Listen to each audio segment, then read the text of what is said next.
La diaspora, c'est-à-dire les Vietnamiens qui vivent à l'étranger, sont appelés des Viet Kieu.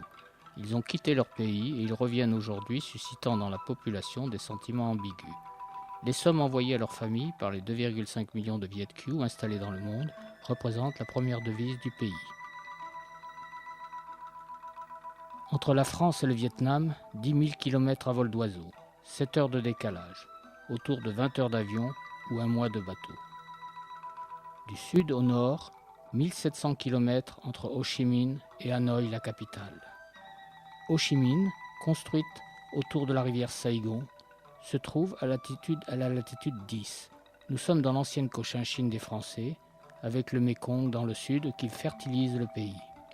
Cu Chi, où les Vietnamiens se sont enterrés.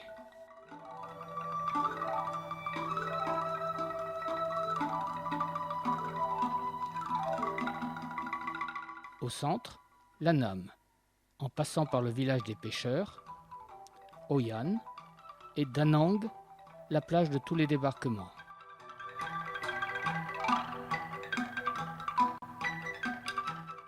Hue, l'ancienne capitale impériale où a régné la dynastie des Nguyen. Au nord, Hanoï, la nouvelle capitale depuis juillet 1976, date de la réunification du nord et du sud. Au sud, dans la province de Nha Dinh, nous découvrirons Tam Coc, qui veut dire trois grottes en vietnamien. Il s'agit de la baie d'Along terrestre. Un peu plus haut, au nord de Haiphong, troisième ville du Vietnam, la baie d'Along maritime, célèbre dans le monde entier. Au nord-ouest, à la frontière chinoise, au pied du Phan Ximpang, le plus haut sommet du Vietnam, Sapa, où nous rencontrerons des ethnies minoritaires.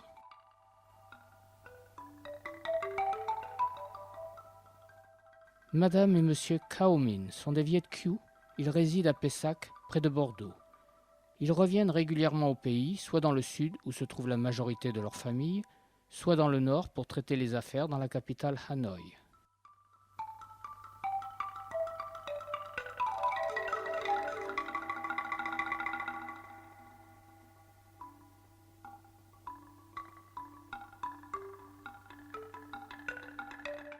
Leur fils, Thierry, lui n'est pas Viet Kieu puisque né en France, mais il revient vers sa culture régulièrement.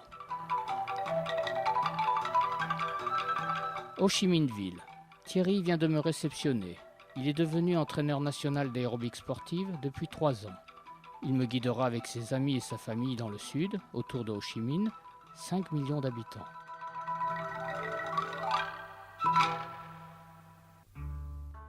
Dans la Cochinchine des Français, bâtie sur la rivière Saigon. Celle-ci ayant changé de nom après la réunification en 1976.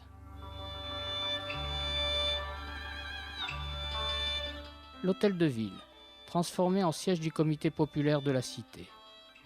Il y a 2000 ans, le peuple vietnamien s'est formé avec le métissage de 54 ethnies.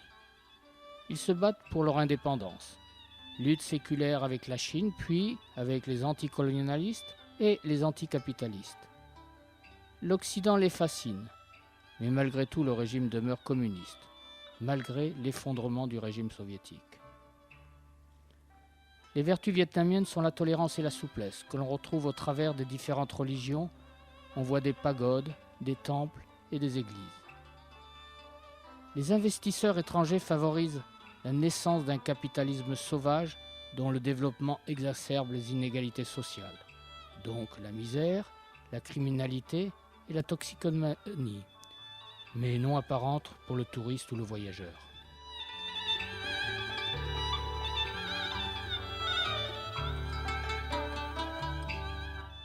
Le Vietnam s'éveille.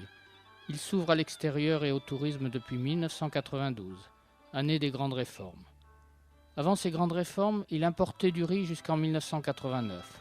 Aujourd'hui, 10 années après, celui-ci est le 3e exportateur de riz au monde après les États-Unis et la Thaïlande. Comme nous sommes à la latitude 10, la vie noctambule est agréable et de ce fait, il fait nuit très tôt, vers les 18 heures.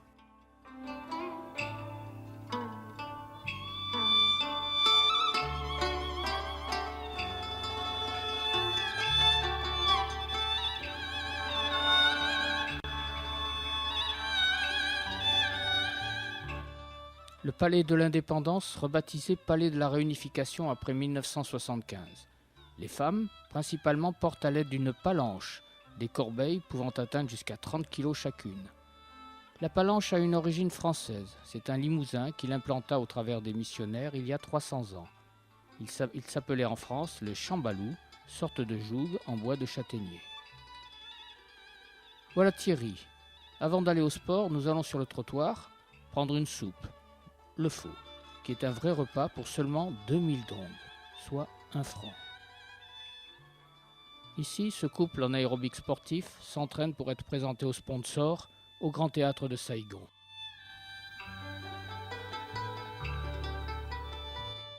Nous voilà dans les coulisses du Grand Théâtre de Saïgon pour la présentation devant les sponsors.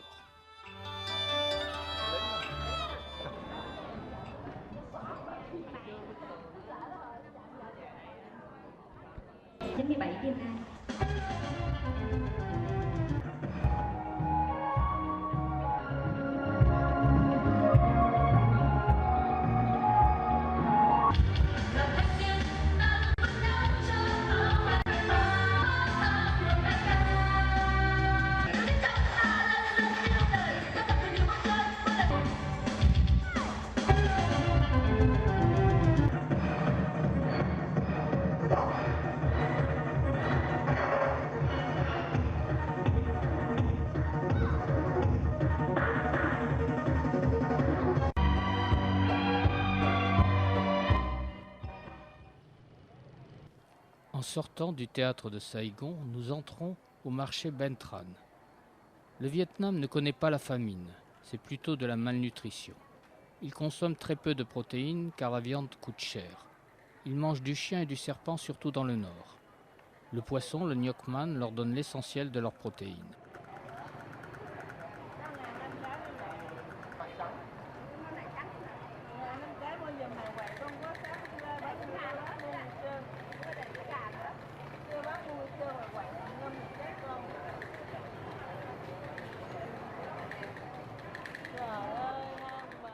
La gastronomie vietnamienne offre un large choix de plats savoureux. Délicatement aromatisée, toujours un peu relevée. Elle sera appréciée aussi bien dans les petits restaurants que assis dans la rue. L'aliment de base des Vietnamiens est le riz, accompagné généralement d'un bouillon de légumes et d'un peu de viande. Une sauce savoureuse et riche en valeurs nutritives accompagne la plupart des plats vietnamiens. La saumure de poisson liquide, appelée Ngoc Man. La baguette de pain est toujours fabriquée de manière artisanale, qui est un legs de l'héritage colonial français. Les champignons, pour la soupe, le Hue Thieu est la soupe que l'on sert dans le sud, avec des crevettes, du crabe et éventuellement un œuf de caille. La soupe populaire, appelée pho, comme sur le trottoir tout à l'heure, est une spécialité surtout du nord. Elle est accompagnée d'un bouillon parfumé de coriandre, de menthe et de gingembre, servi avec des morceaux de bœuf et des pâtes de riz. On y rajoute parfois des pousses de soja et un œuf.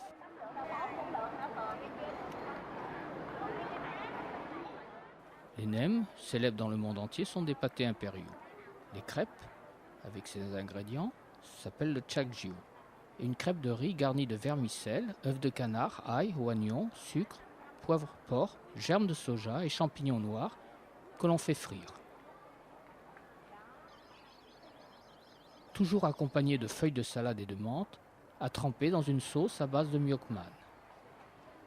Et pour finir, le chaka est une brochette de poisson macérée dans une sauce de safran accompagnée de vermicelle de riz, de menthe de coriandre, de cacahuètes et bien sûr assaisonnée de sauce saumurée.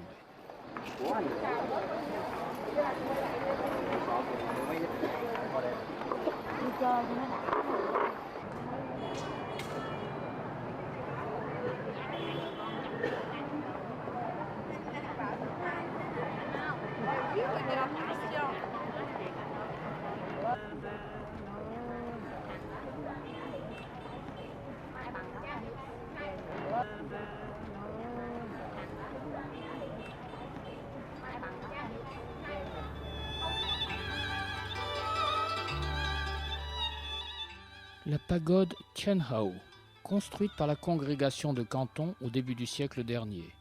Une des pagodes les plus actives de Cholon, le quartier chinois. Elle est dédiée à Tien Hau, La croyance veut que la déesse de la mer puisse traverser les océans sur un tapis et chevaucher les nuages pour sauver les bateaux en difficulté. En dépit des gardiens de chaque côté de l'entrée, on dit que les vrais protecteurs de cette pagode sont les 2 tortues qui y vivent. La petite statue de Tian'o que l'on sort en procession tous les ans.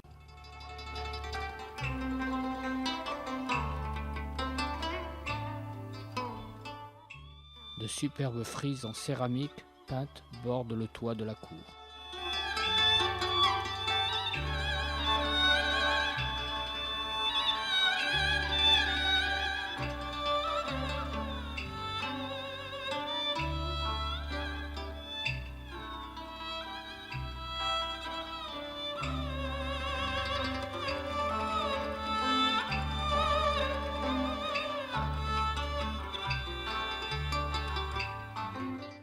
Près des fours, on brûle les listes des requêtes des fidèles, parfois écrites en français.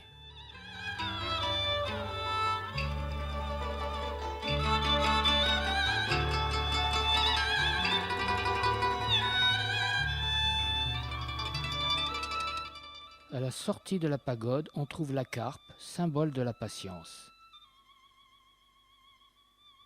Les cercueils et les couronnes mortuaires, amoncelées sur le trottoir, témoignent de l'importance du rituel au Vietnam. La sculpture des cercueils avec des véhicules français des années 1950.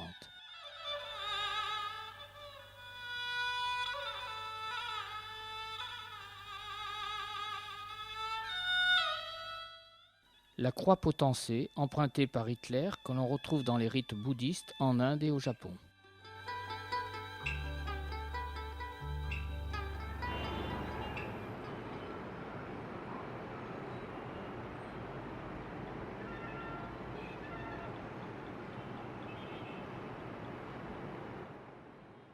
La ville et son port acceptent des bateaux de gros tonnage. C'est la principale activité économique de la cité.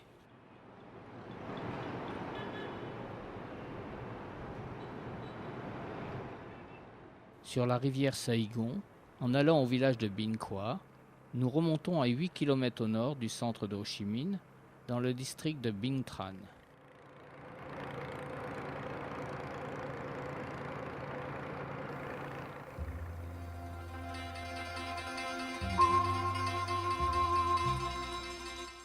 Dans ce magnifique parc, il est possible d'effectuer des promenades en barque, assister à des spectacles de marionnettes sur l'eau, que nous verrons en spectacle au nord à Hanoï. Il est organisé dans cet enclos également des combats de sauriens, des alligators. Ce parc offre son cadre traditionnel au mariage. Tout à l'heure, nous rencontrerons Nga, Jeanne, une cousine de Thierry, qui est venue négocier ce cadre pour marier sa fille, car ce parc donc offre traditionnellement son cadre.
Les rues sont bondées de vélos et de cyclopousses, originaires de la région d'Angoulême. Des motos-mobylettes japonaises 2 millions furent importés de Thaïlande en 1999.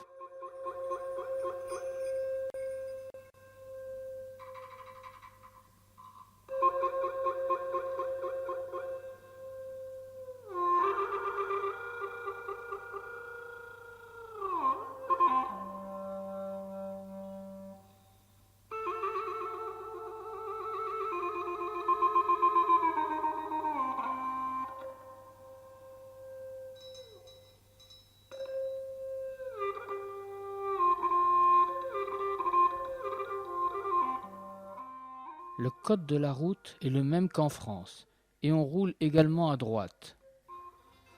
Ça fait sourire.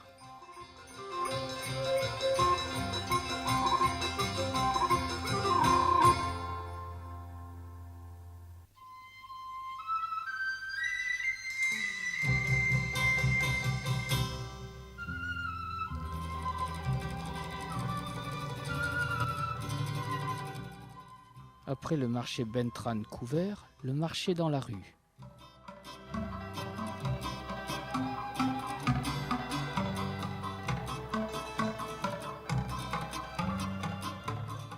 La cathédrale Notre-Dame. Les briques sont importées de France. 1 mois de bateau. Elle possède 2 flèches de 40 mètres, typique France profonde. La poste centrale. Gustave Eiffel a construit la charpente métallique.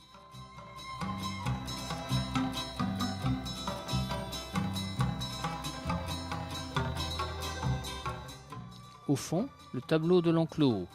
La fraîcheur, due au ventilateur suspendu à la verrière, en font un endroit extrêmement rétro.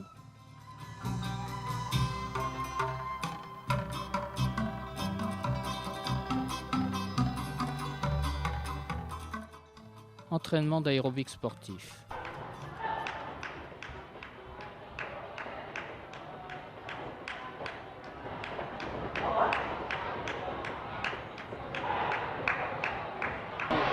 Sol, pont, équerre et travail souplesse.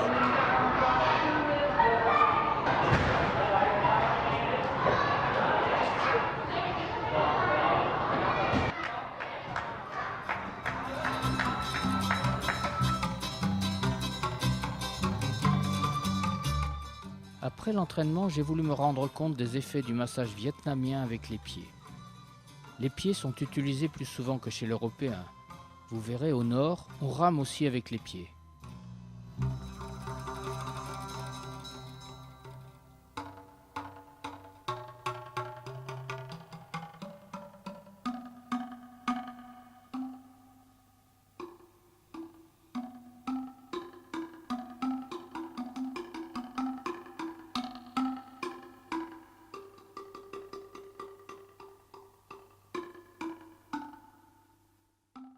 On sort de la ville avec Jeanne, NGA, la cousine de Thierry, celle qui va marier sa fille dans le beau décor de la rivière Saïgon à Binh Qua. Pour sortir de la ville avec cette circulation, il faut pratiquement 1 heure en voiture. Les vélos et cyclomoteurs vont d'ailleurs beaucoup plus vite.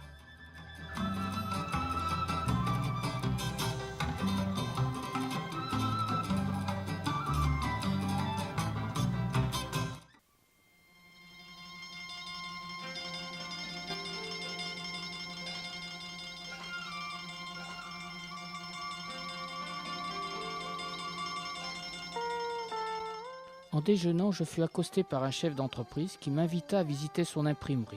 Le hasard a voulu que dans cette ville de 5 millions d'habitants, je passais l'après-midi devant le Phang Yung 4, son imprimerie.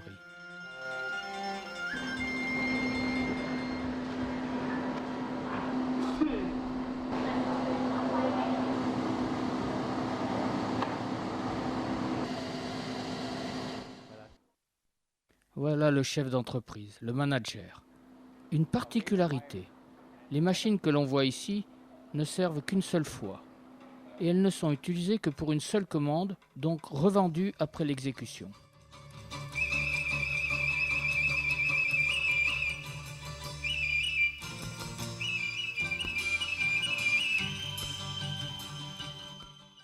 Et le lendemain matin, le chef d'entreprise m'a invité à un petit déjeuner typiquement vietnamien.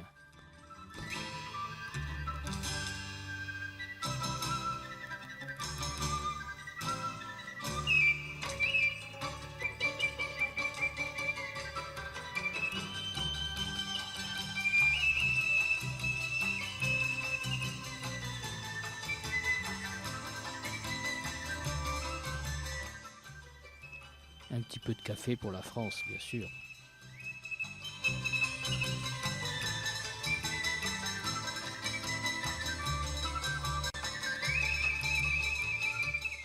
Thierry m'attend. Au milieu du marché, je suis en train de changer des dollars en dong dans une Kim, bijouterie. Cela est toléré, donc beaucoup plus pratique.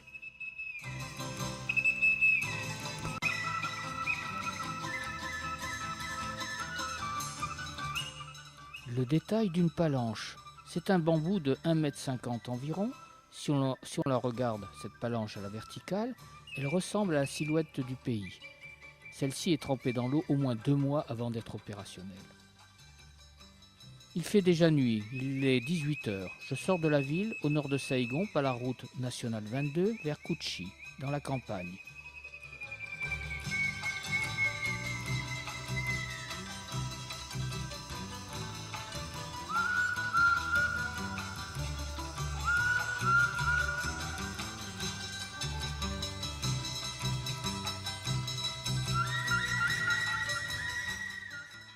Les canards sont ici en attente pour faire le fameux canard laqué.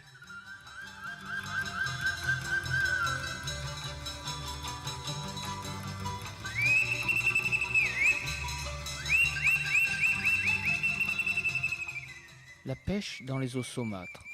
Nous sommes à 35 km, direction le village de Bending.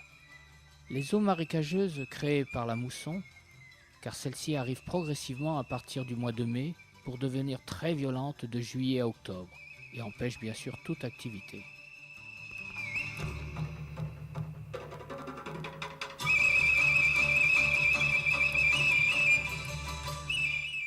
Les galettes de riz qui sèchent au soleil. Écoutez les bruits de dilatation.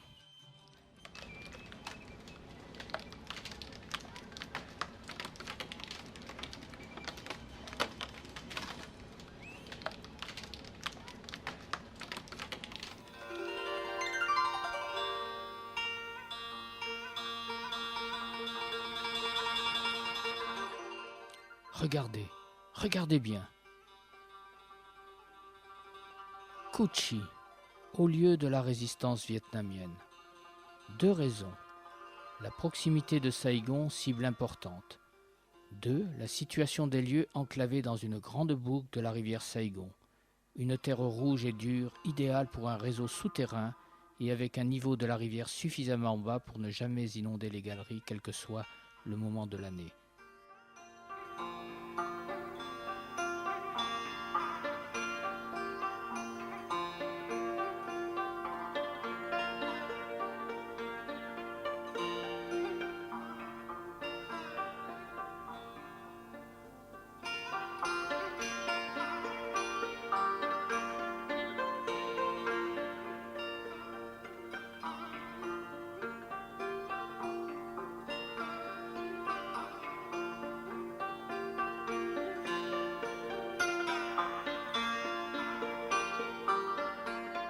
Ce trou est une aération de la galerie qui sort très très loin pour tromper l'ennemi.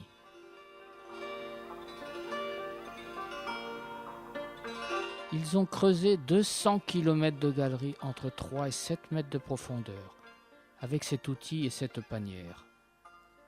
À la fin des années 1960, une ville souterraine avec dortoirs, hôpitaux, fabriques d'armes, cuisines, salles de réunion, aérée par d'ingénieux systèmes dont l'évacuation était camouflée et ressortait très loin des galeries.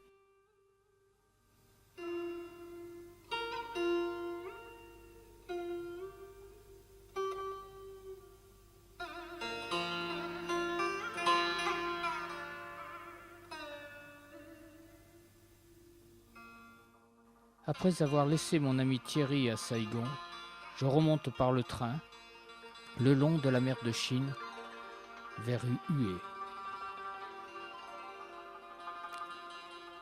En passant par Hoi An, Da Nang et finir à Hue.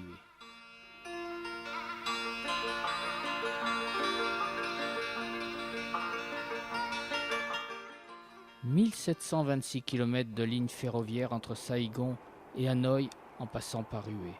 Commencé en 1899 sous le gouverneur Paul Doumer, il fut achevé en 1936. Appelé aujourd'hui l'Express de la Réunification depuis le 31 décembre 1976, il comporte 5 classes distinctes. Le siège en bois dur, le siège rembourré mou, la couchette en bois dur, la couchette rembourrée ordinaire et la couchette rembourrée climatisée.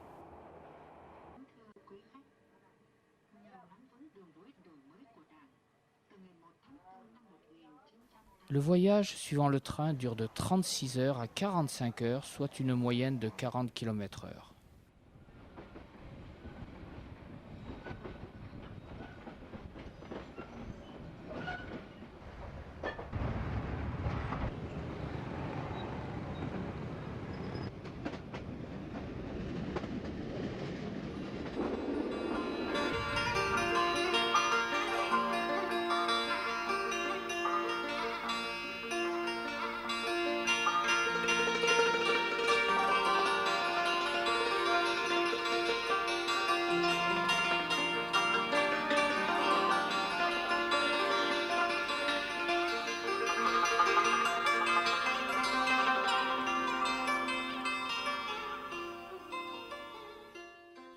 Nous voilà arrivés à Hoi An.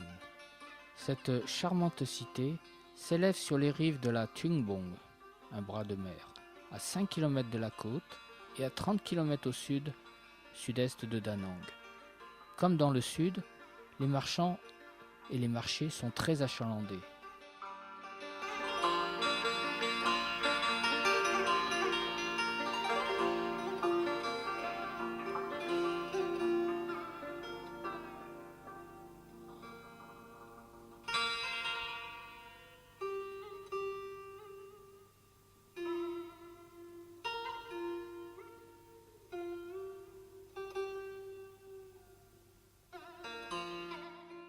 L'agglomération est trop petite pour avoir un marché couvert.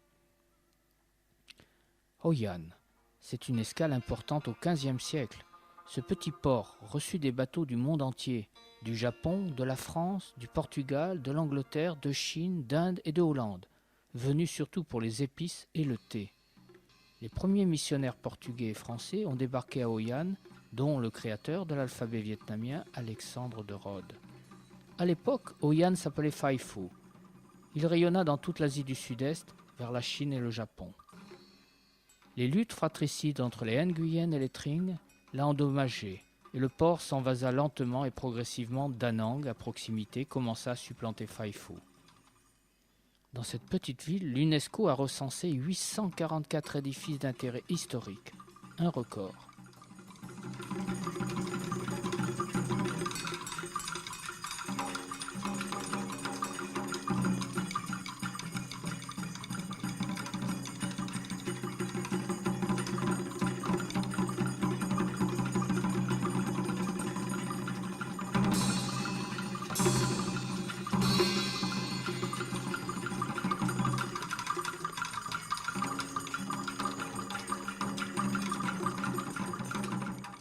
La pagode de Chung Tang, la plus ancienne de Hoi An, fondée par un bonze d'origine chinoise. Des caractères chinois gravés en or sur la poutre rouge du sanctuaire principal.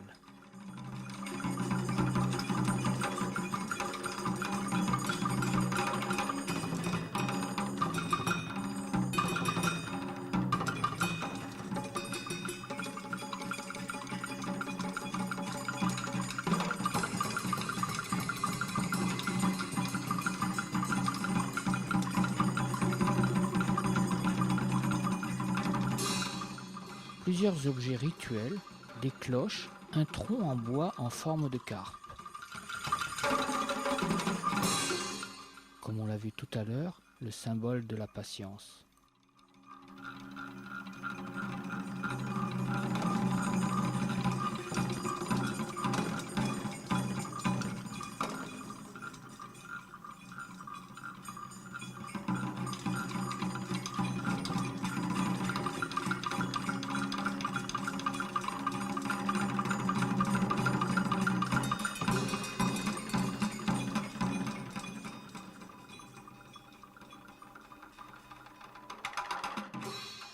Le Bouddha est Adivda, flanqué de deux Bouddhas Tienka.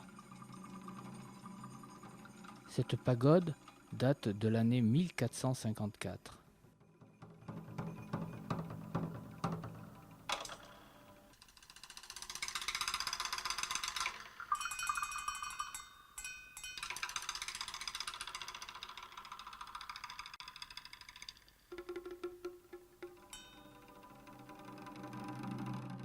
Nous sommes dans la rue principale qui mène vers le pont japonais. Les vieilles maisons alliant trois arts, le vietnamien, le chinois et le japonais.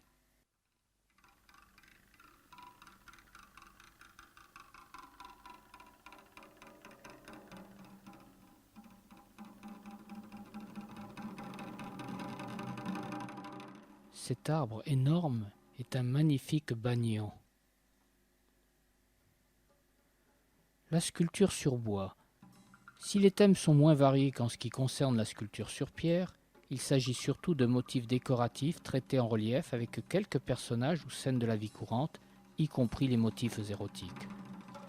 Si la sculpture sur pierre n'a pas pu se dégager de ses origines chinoises du fait de son rapport souvent étroit avec la vie de cour, par contre, la sculpture sur bois a laissé aux artistes vietnamiens une grande marge de manœuvre pour exprimer leur propre sensibilité.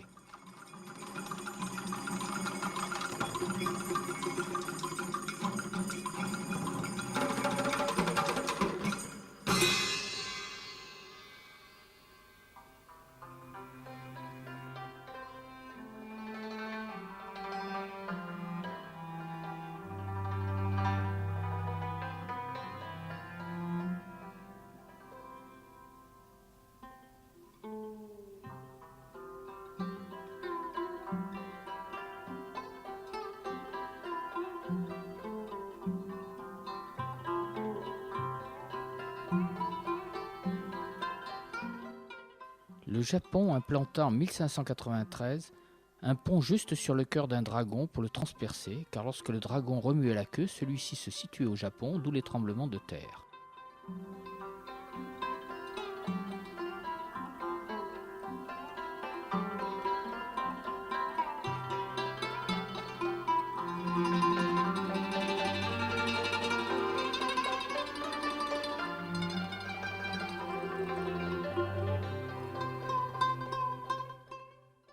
La culture du verre à soie, utilisée en Chine depuis 27 siècles avant Jésus-Christ, avec le bombix du mûrier. La sériciculture, c'est-à-dire l'élevage des vers à soie, s'étend sur 2 mois. Elle nécessite l'incubation d'œufs de bombix pendant 2 semaines à une température croissante de 6 à 25 degrés. Après éclosion, les chenilles poilues se nourrissent presque continuellement de feuilles de mûrier pendant environ 1 mois. À l'issue de cette période, elles sont prêtes à tisser leur cocon. Les chenilles grimpent sur des branches et tissent leur cocon à l'aide d'un seul fil, pouvant atteindre une longueur de 1500 mètres. Il faut néanmoins près de 5500 vers à soie pour produire 1 kg de soie brute. Ce processus dure environ 8 jours.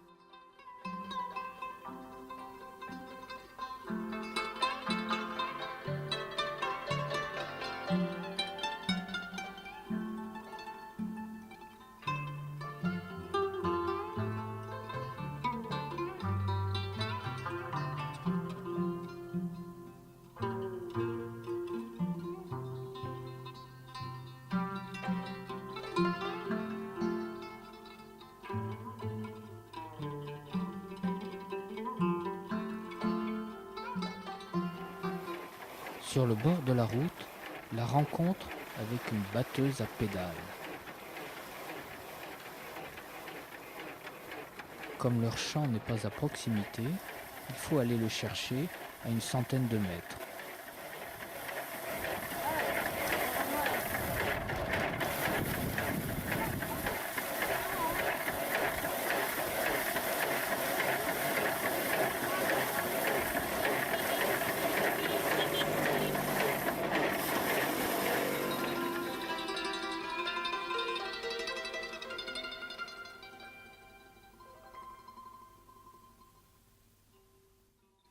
La plage de tous les débarquements, à Da Nang, rebaptisée Turan par les Français.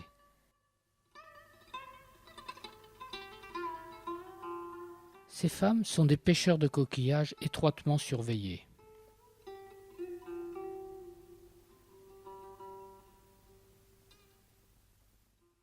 Les carlets sont des filets pour la pêche.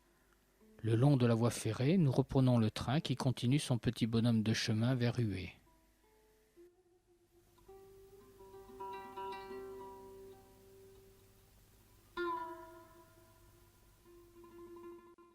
Celui-ci monte vers le col des Nuages, à presque 1000 mètres. C'est la coupure entre le nord et le sud concernant le climat. Le climat du nord, avec ses 2 saisons, voire 3, alors que le climat du sud n'a que une seule saison.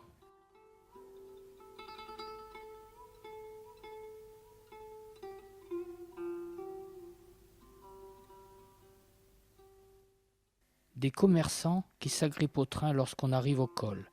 Certains même vont nous vendre l'ancienne monnaie des Français, cette piastre, pièce à l'origine en argent.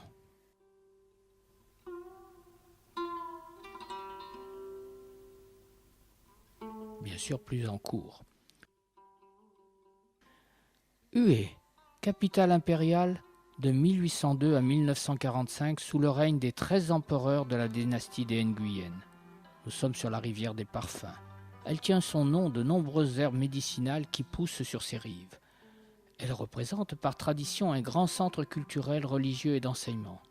Cette ville où les jeunes reparlent la langue française depuis déjà 5 ans.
La citadelle est entourée de larges douves sur un périmètre de plus de 10 km. Des douves en zigzag larges de 30 mètres et profondes de 4 mètres. L'empereur Jialong, premier empereur de la dynastie des Nguyen, en ordonna la construction en 1804, sur un site choisi par des spécialistes en géomancie très vietnamiens, c'est-à-dire le choix de l'orientation d'une maison, d'un tombeau ou autre ustensile courant de la vie vietnamienne. Inspirée des fortifications de Vauban, elle fut ensuite consolidée avec une couche de briques de 2 mètres d'épaisseur.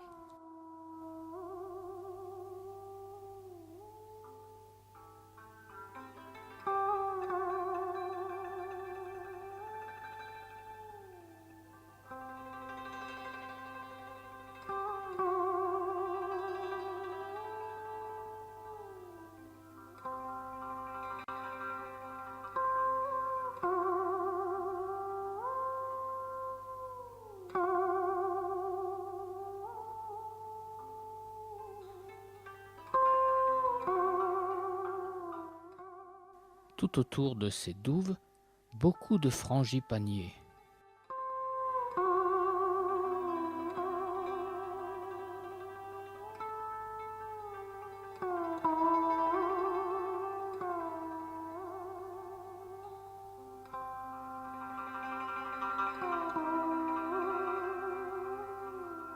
Fabrication artisanale de l'encens pour faire brûler tout le long de la rivière des Parfums pendant les différentes fêtes.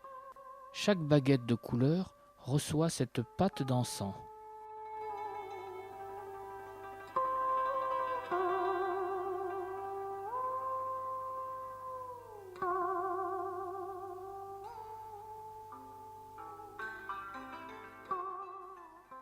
Nous remontons toujours en train vers Hanoï.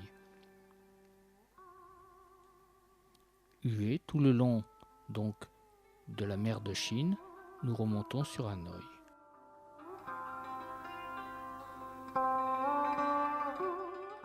Les grilles aux fenêtres que l'on vient de voir sont installées pour éviter les jets de cailloux des enfants tout le long du parcours. C'est un jeu. Hanoï la nuit, le grand théâtre, inspiré par l'Opéra Garnier à Paris. Construit en 1911, il possède 900 places et fut rénové pour le sommet de la francophonie il y a 5 ans.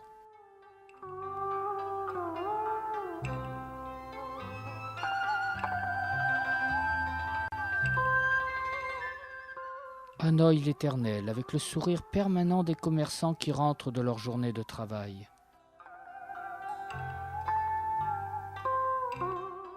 À la tombée de la nuit, avec un ustensile inconnu chez nous, une sorte de volant, des jeunes gens jouent au foot-volley.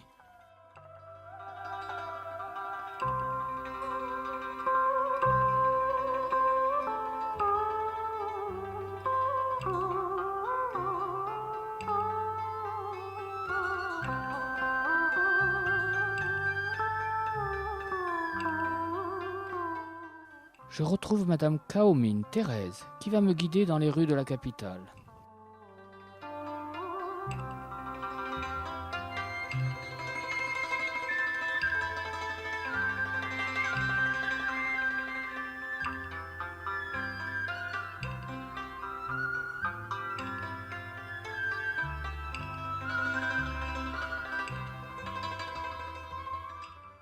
Le théâtre de marionnettes sur l'eau. S'il vous plaît, écrit en français.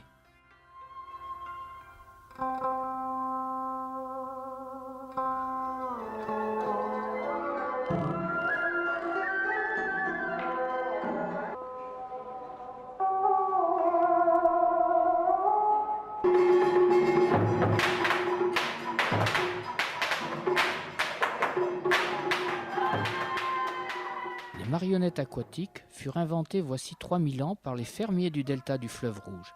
Sculptées dans du bois de figuier résistant à l'eau, elles figuraient les villageois, leurs animaux ou leurs créatures mythiques comme le dragon et la licorne.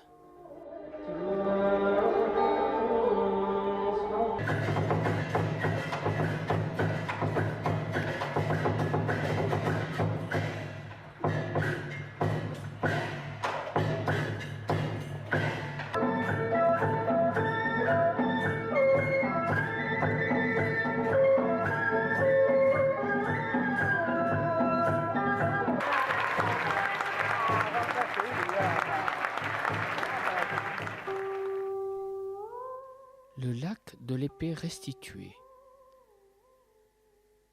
Dans cette ville de 3,4 millions d'habitants, on a l'impression que le stress n'existe pas.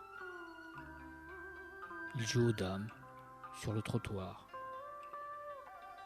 ou à des jeux qui ressemblent à l'Alma, où on pousse des pions l'un derrière l'autre.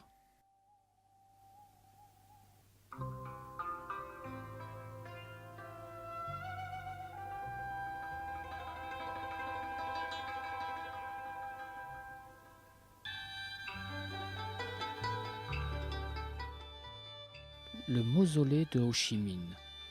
Contrairement à ses vœux d'être incinéré, celui-ci repose dans un cercueil de verre, construit avec des matériaux provenant des différentes régions du Vietnam.